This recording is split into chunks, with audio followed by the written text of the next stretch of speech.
আসসালামু আলাইকুম আমার প্রাণপ্রিয় কলিজার ভাইরা, মোহনপুরের মহাবেটা সাল কলা ধরতে গেলে কলার গাছের আঠা লিব, তাই চলে আসি কলার গাছ কাটতে।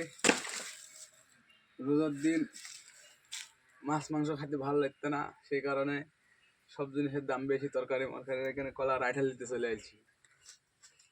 আজকে কলার আঠা খাবো। তো আপনাদের মাঝে সিলেক্সি গাছ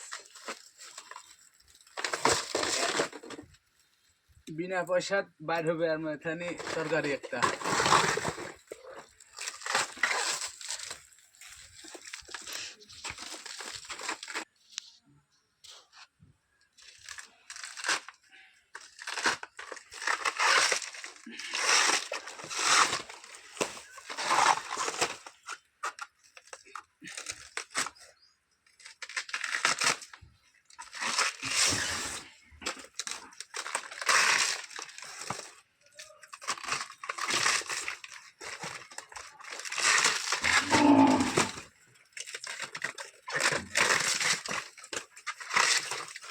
এর মধ্যে কি বাড়াবে দেখেন।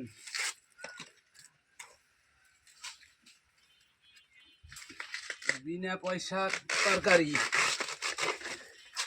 শুধু শরীরের একটু খাটনি হবে এতটুকু।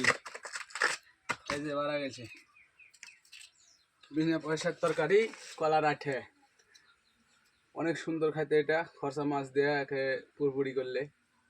তো রোজা রমজানের দিন আপনারাও খাবেন, অনেক সুন্দর লাগবে খেতে। ভিডিও